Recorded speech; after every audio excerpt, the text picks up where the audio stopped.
Olá a todos, bem-vindos a mais um Capital Talks. Hoje temos connosco mais um ilustre convidado para uma conversa sobre poupar, empreender e investir. Espero que gostem. Vamos falar um pouco sobre o mercado automóvel, crédito automóvel e muito mais. Gonçalo, muito bem-vindo a este nosso podcast. Acho que vai ser uma excelente conversa. Nós temos o gosto de ser amigos um do outro, portanto estamos aqui à vontade e bora lá começar. Vamos a isso. Então, muito obrigado, antes de mais, pelo convite. E pronto, e vamos embora conversar um bocadinho também sobre crédito automóvel e sobre o que é que as financeiras acima de tudo andam a fazer, que acho que é importante para todos também saberem. Bora lá.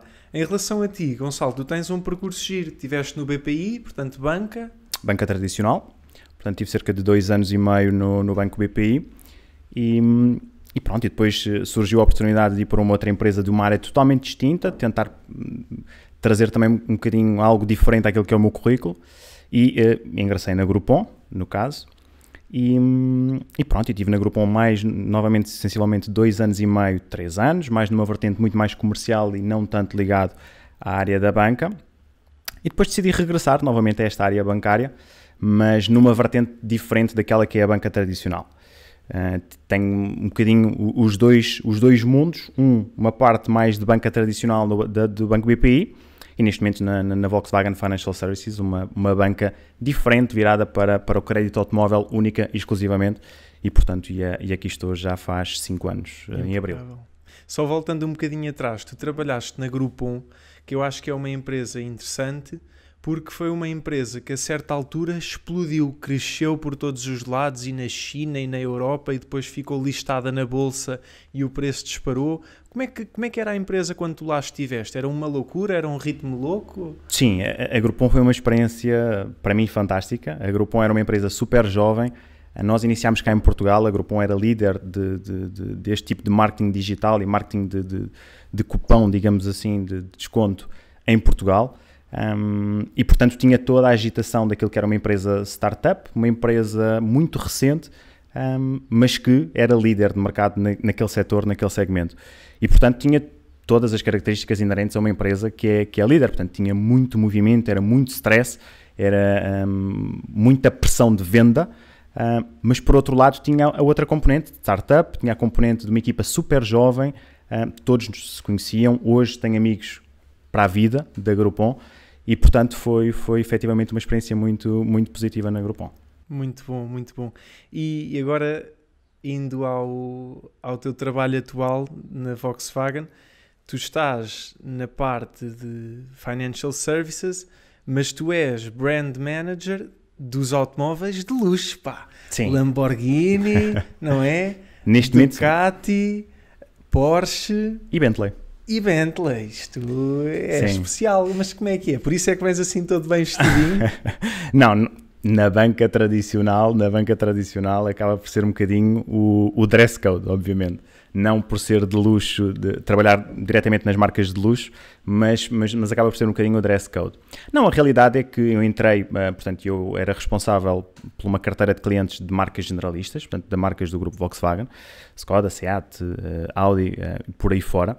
E a realidade é que a partir de maio de 2020 surgiu a oportunidade e o convite de trabalhar um segmento específico, que é um segmento muito específico, este segmento de marcas de luxo, e assim foi. Portanto, ingressei em maio de 2020, mais ou menos, maio de 2020, ingressei nesta função, em que basicamente sim, portanto, eu tenho uma carteira de clientes, que são neste caso os meus concessionários, faço também o contacto com o cliente final, no sentido de algum aconselhamento que é feito com o cliente. E depois faço também a conexão e a ligação com o importador, portanto, neste caso com o Porsche Madrid, com a Ducati, também Madrid, com o headquarter da Bentley e da Lamborghini. Mas sim, segmento totalmente diferente. Não é comparável o tipo de segmento de uma marca generalista para um segmento de luxo. E tu gostas de carros? Estás em contacto com essas máquinas todas? Gosto muito de carros. E acho que é importante. Acho que é importante esse conciliar daquilo que é a tua vida profissional e também o teu gosto pessoal. Gosto muito de carros. Mas, Gonçalo, sempre gostei. aqui os nossos seguidores estão a ouvir-nos e estão a pensar: epá, mas eu pensava que a gente rica compra Porsche e Bentleys, não precisa de ir às financial services e ter créditos automóvel. Como é que é? De recorrer a financiamento. Não, é factual que sim, obviamente que estamos a falar de um tipo de segmento de cliente que tem capitais próprios suficientes para fazer a compra, seja de um Porsche, de um Bentley, de um Lamborghini, o que seja. A realidade é que temos que pensar também do ponto de vista fiscal, do ponto de vista económico, se é uma opção que faz ou não sentido fazer a aquisição de uma viatura a pronto pagamento. Okay? E que, na minha opinião, honestamente, não faz muito sentido atualmente fazer um pagamento de uma viatura a pronto pagamento. Mas que não deixa de ser opção, não é mesmo? Eu questionava a brincar, porque eu, enquanto empresário, compreendo que nós comprarmos um carro de 150 mil euros e colocarmos o capital todo ali de repente, quando o podemos colocar noutro bem que nos dá retorno, que valorize. Que valorize, não é? Porque nós sabemos que os carros não tendem a valorizar. Não está. Há muito poucos carros que valorizam, existem alguns carros que efetivamente valorizam, mas há muito poucos carros que têm essa valorização que os clientes às vezes procuram. E exatamente por esse motivo, portanto, pelo facto de não existir, não nos descapitalizarmos em parte em 100 ou 150 mil euros para a aquisição de uma viatura, que faz sentido se calhar recorrer a um financiamento com condições naturalmente vantajosas, mas por esse motivo é que eu acho que faz sentido converter este tipo de clientes numa opção de financeira, claro. Neste caso. Os nossos seguidores também adoram automóveis, portanto, um tema que nos perguntam muito e que nos pedem para falar sobre é precisamente crédito automóvel. Em 2019 foram pedidos 20,8 milhões de euros por dia para financiamento automóvel. Pessoalmente, muitas das pessoas que nos seguem pediram financiamento para comprar o seu carro. O que eu te pergunto, Gonçalo, é: eu sinceramente, quando vou comprar um carro e peço um financiamento para ver o que é ou para efetivamente adquirir aquele financiamento, eu estudei gestão, mas eu fico perdido naquelas linhas todas do spread e do comissionamento, de abertura de conta, fecho de conta, TAEG, importação. Eu não percebo nada daquilo. E depois dizem-me que é o ALD, ou o leasing, ou o renting. Tu podes nos explicar um bocadinho se isto é assim tão confuso ou não? A realidade é que se falarmos há 10 anos atrás, ou há 15 anos atrás, o processo era muito mais simples, na medida em que existia um ALD, leasing e crédito e ponto. E, portanto, as opções acabavam por recair num destes produtos e não haveria grandes opções. Atualmente, e tendo em conta também a evolução do consumidor, e estamos a falar de um consumidor muito mais evoluído e com acesso a mais informação do que aquela que existia há um tempo atrás, e isso obrigou que as financeiras e a banca tradicional se adaptasse de alguma forma e que criasse, digamos, um portfólio muito mais rico em termos de produtos financeiros. A questão do qual é que é o produto melhor ou qual é que é o produto melhor vai depender muito daquilo que é a necessidade de cada cliente. Eu costumo fazer muito o comparativo com outros ramos de negócio. Falamos de imobiliário, falamos de investimento em bolsa e tem muito a ver com aquilo que o cliente pretende. Exemplificando de forma também aqui a desmistificar um bocadinho a questão. Aquilo que para mim um ALD pode ser a minha melhor opção, mas se calhar para ti um crédito pode fazer muito mais sentido. Tínhamos aqui conversa para 2 horas, a realidade é esta. A verdade é que tem muito a ver com, mais uma vez, o objetivo que cada um tem. Existem diferenças abismais se falarmos do segmento de cliente, portanto, se falarmos de um cliente particular ou que está a fazer a aquisição de uma viatura do ponto de vista de empresa, ok? E aí entramos em questões socio-fiscais, contabilísticas, e aí sim já pode existir um acompanhamento muito mais personalizado. Para o cliente particular, hoje em dia, e respondendo de forma direta à pergunta, aquilo que o cliente e que o consumidor deve perguntar é: qual é que é o meu objetivo? Eu tenciono ficar com este carro 10 anos ou tenciono efetuar uma troca, encurtar muito mais este ciclo de troca? E depois de termos essa pergunta respondida, vamos mais facilmente conseguir ajustar a que um produto esteja de acordo com aquilo que nós pretendemos. As diferenças entre ALD, leasing e crédito acabam por ser residuais, creio eu, na medida em que quando falamos de um crédito, por exemplo, obviamente que é mais para quando um cliente tenciona e tem aquele sentimento de posse, que quer que o carro fique em seu nome, está a fazer efetivamente um financiamento automóvel, mas tem aquele sentimento de posse. Cada vez existem menos este tipo de clientes.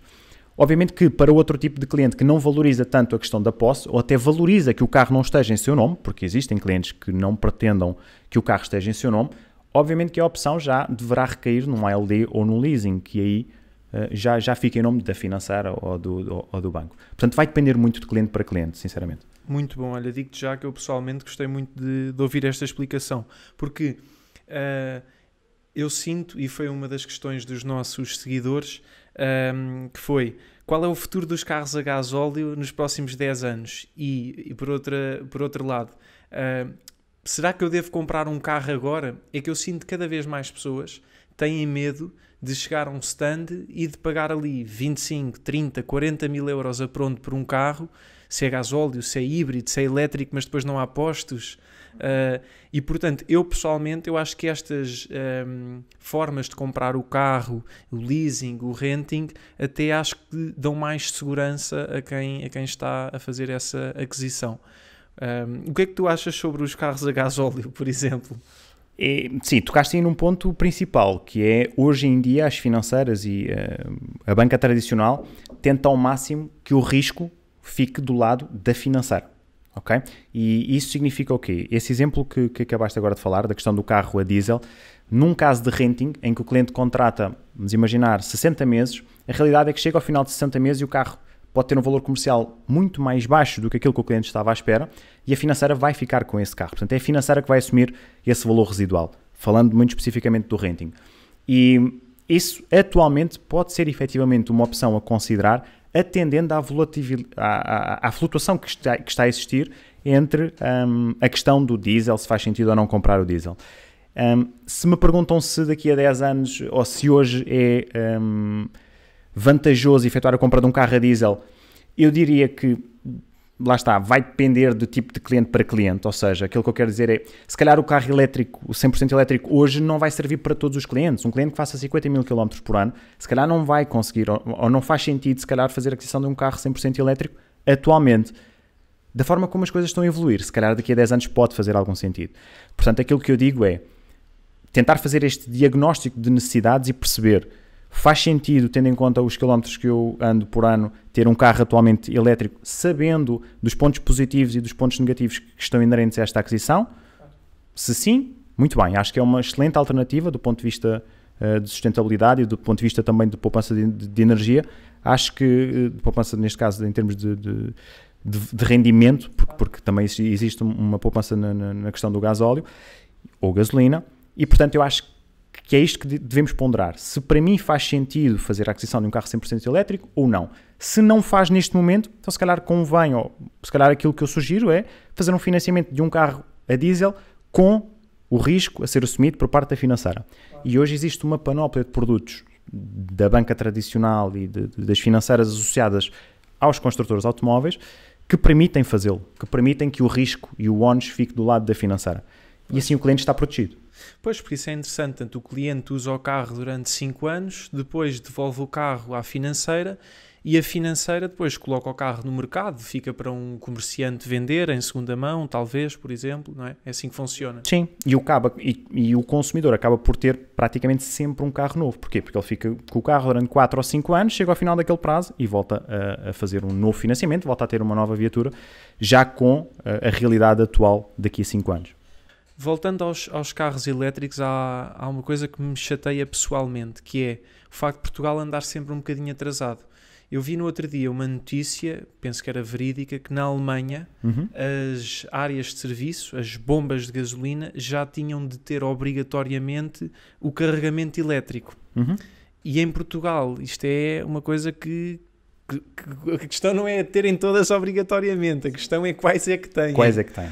E eu acho que isso é um problema de Portugal que se quer, e Lisboa que se quer uma capital da sustentabilidade e capital verde, etc. Nós ainda estarmos tão atrasados em termos de mobilidade elétrica e de...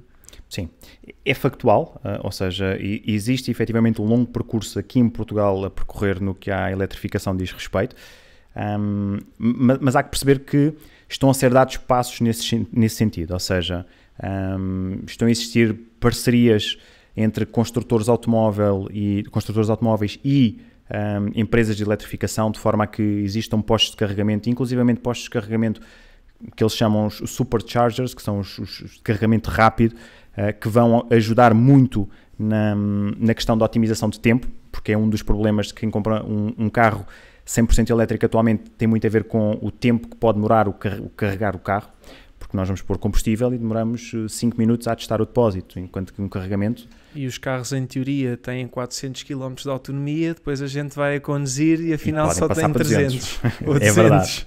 É verdade. Isso aí parece sempre mal, não é? Sim.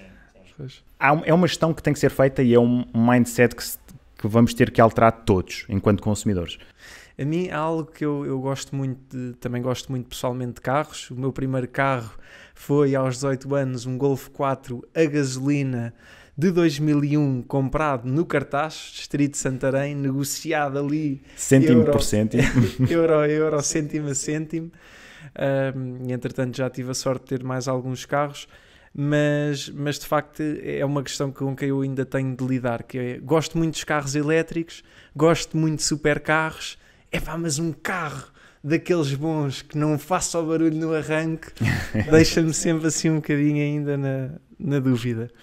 Mas, e agora outra questão, que é, agora com estes impostos, estes novos impostos, vale a pena importar? Vale mais a pena importar agora? Ou o que é que tu achas da importação automóvel? É assim, a importação automóvel tem um problema e tem uma vantagem. Há aqui a questão, quando falamos de importação automóvel, importa também distinguir, porque há aqui dois temas principais, que é, importação compensa, depende de negócio para negócio. Há situações em que conseguimos fazer um excelente negócio aqui em Portugal e que talvez não compensa a questão do transporte do carro, a questão da localização da viatura. Outra questão, por outro lado, a redução de impostos que estão...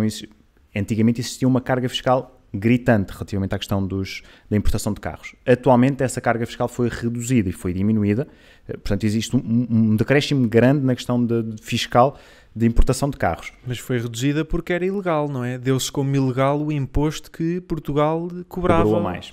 E fez a devolução inclusivamente, sim. O que vale é que os nossos impostos em Portugal são todos... É-lhes dado muito bom uso. Novo banco, TAP... Sim. São exemplos que efetivamente merece a pena falarmos, porque são. Mas... Ok, muito bem. Portanto, respondendo diretamente, depende muito de caso para caso. Há situações em que faz sentido, se calhar, importar. Há outras que eu vejo importações que eu penso, poupou-se, se calhar, 200 euros e gastou 400 na localização. Sabes que há aquele estigma do carro importado. Eu sei porque lá está, eu gosto muito de carros e há aí uma página na internet que se chama Foralcar, ainda deve estar aberta no Facebook, não pesquisem, não vale a pena. Foi naquela altura em que eu achava que podia criar a Foralphones, a Foralcar e a Foralwatches e a maioria delas deram para o torto, tive de me focar só a vender telemóveis, que era o que eu sabia fazer. E então na altura eu tentava comprar e vender carros com lucro e depois percebi que comprar e vender carros com lucro é difícil. É difícil. E na altura eu tinha na altura 2 carrinhas BMW 320 para vender e meti-me ali um bocadinho numa argolada. Porquê? Percebi que aquele carro havia muito em Portugal. A marca, o fabricante, tinha muito carro desse para vender. E eu, quando fui importar, estava a combater por um lado com eles e por outro lado os clientes diziam-me, olha, mas é nacional. Eu dizia, não, é importado. E eles diziam, importado, né? Que eu não sei onde é que ele andou. E eu ainda dizia sempre na autoestrada na Alemanha, mas a verdade é que... O tema é esse, a incerteza que existe associada a um carro importado. Perde sempre um valor. Isso vai sempre perder. Por isso é que eu digo que tem que ser mesmo um negócio muito vantajoso para que se opte, ou para que eu aconselhe a algum amigo meu a importar um carro. Impecável. E agora mais para terminarmos, Gonçalo, uma pessoa que esteja agora para comprar um carro, o que é, tens de responder a esta pergunta diretamente, o que é uma TAEG, se não estou em erro, não é? A taxa anual efetiva global, não é? O que realmente nós temos de pagar no final daquela papelada e das conversas se o carro é bonito ou feio, o que é uma TAEG em condições competitiva para um carro, um carro médio, um carro de 20 mil euros, um SEAT, do grupo Volkswagen Finance? Muito bem. Eu vou responder diretamente à pergunta, mas antes de responder à pergunta, preciso de fazer uma introdução que tem a ver com a questão e desmistificar um bocadinho a questão da TAN, que é a taxa anual nominal, e a TAEG.